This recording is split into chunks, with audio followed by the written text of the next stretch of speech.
What's going on, everybody, and welcome back to another video. Today we're going to be talking about the Winnipeg Jets and their first 10 games thus far. They're winning games. You might question how they won the game or how it's even possible at times that they won the game. But they are winning. They're 7-3-0. And this isn't exactly the record I thought we would see from them. I thought it was going to be more around the 4-6 range or something like that, in the early going here with all the injuries. But wins are wins, and early on in the season, I will absolutely take it. I feel like a broken record here, but the Jets have been missing some of their best players in the lineup since day one, as Adam Lowry obviously out.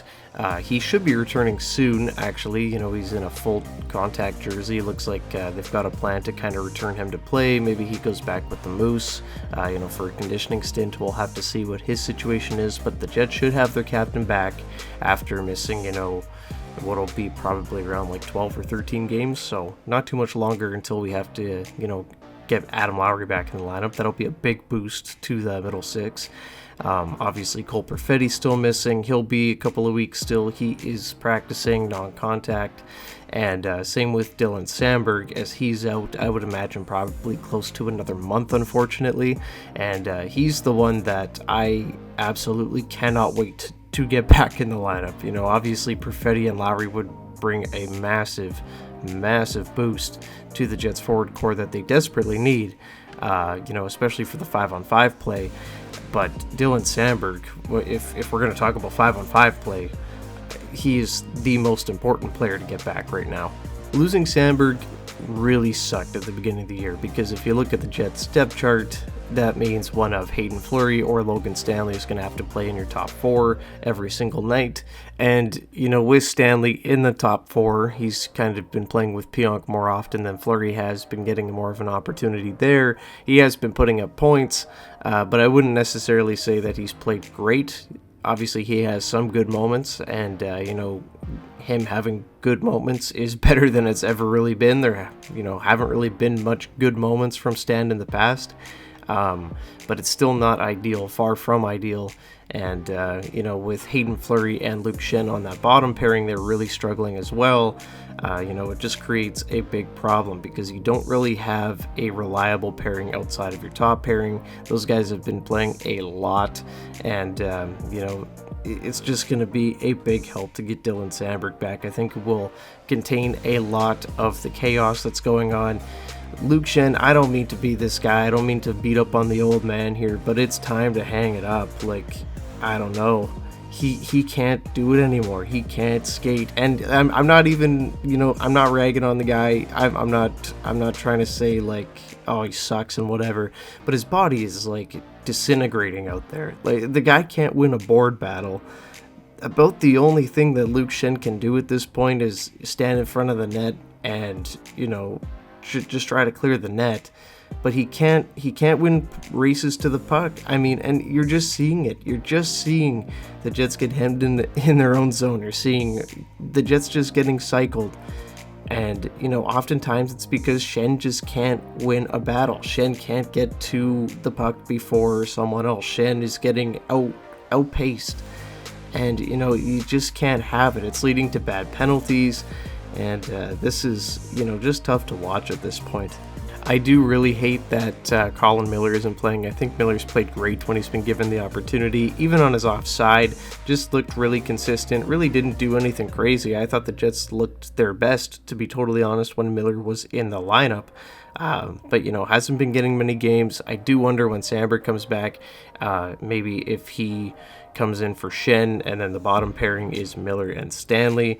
Wouldn't mind that so much, but if it is Schenn and Stanley, I think the Jets have a big problem. I don't think that's going to go over too well. That's going to be a lot more of running around in your zone. The forward lines for the Jets have been an interesting story, because, the top line has not changed.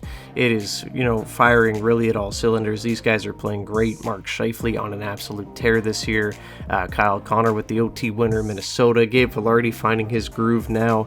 But, outside of Jonathan Taves in the bottom nine here for the Jets, there has not been a lot of, super consistent 5-on-5 play. You know, the lineup has really shifted a ton. We've seen Nikita Chibrikov get an opportunity in the middle six. We've seen Brad Lambert get an opportunity in the middle six, and we've seen Parker Ford get more of a bottom six role, obviously, but that's more what he's, you know, tailored to. And I don't think any of those guys have necessarily played bad, but none of those guys are grabbing the bull by the horns and taking a roster spot. Not to say these guys have played a ton of minutes either, most of them playing under 10 a game, but there just really hasn't been, you know, that game where those guys have really come through and looked like, yeah, I'm a consistent top six player, right? And, you know, with that, I think we're probably going to see most of those guys go down to the Moose when Lowry and Perfetti return, and I think that's good for them. And I think Perfetti and Lowry are going to, you know, have a big boost, especially to the middle six here. Jonathan Toews is playing good, but, you know, he's playing with Alex Iafallo and a Gustav Nyquist, and those guys are fine, but I think he'd do much better playing with a Cole Perfetti, a guy that's, you know, a real weapon out there, right? So that's going to be definitely his best line mate that he's going to play with all season. And yeah, I'm just looking forward to getting Cole there, seeing what him and Jonathan Toews can do together. The Jets have a lot of good depth players here, and that's why they've been able to win games, right? 7-3-0. You know, they've just been able to be solid at times, right? And there's none of these lines that are necessarily bad, but there's none of these lines that I'm looking at outside of the top line and being like, oh yeah, that line can crack a game open. Oh yeah, that line can be consistently great offensively. It's been a bit of a jigsaw puzzle here early on. We knew it was going to be like that. I'm not saying that this is a surprise or anything, but once the Jets start to get guys back here, I really hope, you know, consistency starts to, you know, come with it, because that's one thing that we haven't seen much this season. It's been a different lineup pretty much every single game, right? There's been a different tweak every single matchup here, and I just hope that, you know, when Lowry comes in, when Perfetti comes in, that we can get more of a solidified lineup. Like Gustav Nyquist, good player, but, you know, him in the top six, nah. He's closer to a Mason Appleton than, you know, a top six player. I know he probably wasn't brought in to be the Ehlers replacement or anything like that. He's a good player, a good guy to have maybe in your bottom six at this point in his career. But in the top six, just does not belong.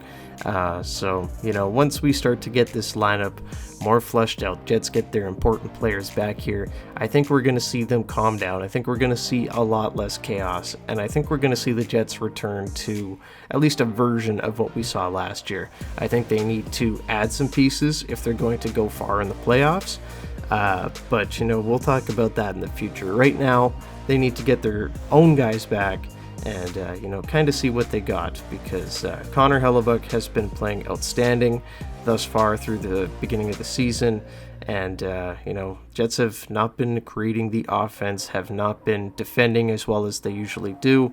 I'm hoping when they get these guys back, that all changes. So the Jets are 7-3-0 on the season, haven't necessarily been playing outstanding. However, wins are wins in the NHL, and winning early is extremely important. But what do you guys think? I want to hear from you guys. How do you think the Jets are playing so far? Do you think their play will improve when they get those guys back? I want to hear from you guys. Let me know down below. But that's all I got for you guys today. Thank you so much for watching. As always, leave a like and subscribe to the channel if you haven't already. And I'll see you guys in the next one. Go Jets, go. Bye-bye.